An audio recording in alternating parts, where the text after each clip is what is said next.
Ya, ya, Claudia. ¿Qué opinas sobre las personas que abandonan animales? Bueno, opino que en verdad, o sea, no toman conciencia y no saben de que son seres humanos y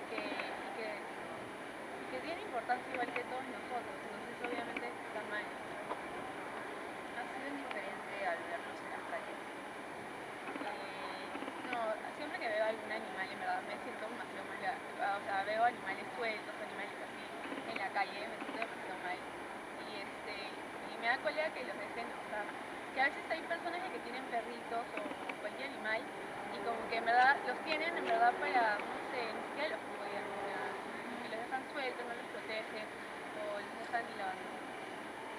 ¿Has hecho algo para ayudarlos cuando los ves? Bueno, sí. A veces cuando veo perritos como que los recojo así, pero por ejemplo tengo una tía que en verdad le encantan los animales y siempre, o sea, siempre que ve perritos en la calle los ayuda y los baña y los cría, y como que hace para que los adopten. Y bueno, o sea, cada vez que pasa eso como que ella nos dice. ¿Qué opinas de los albergues que hacen? ¿Crees tú que hacen bien su trabajo al tener a los animales en la calle? ¿Crees tú que es como su trabajo de los albergues? No sé, de recoger animales de las calles. Claro, está bien. Están solitos en la calle. ¿Nos ayudarías tú para que ya no exista eso? Sí, en verdad me gustaría que se creen más campañas y eso para ayudar a los animales.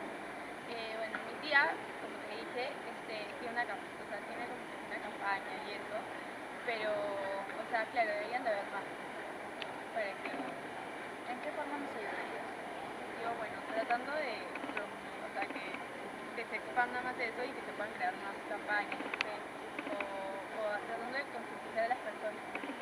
¿Has visto algún caso en las calles de personas que abandonan a sus animales? Bueno, sí he visto, Después o de sea, eso hay que lo veces corte. personas que en verdad no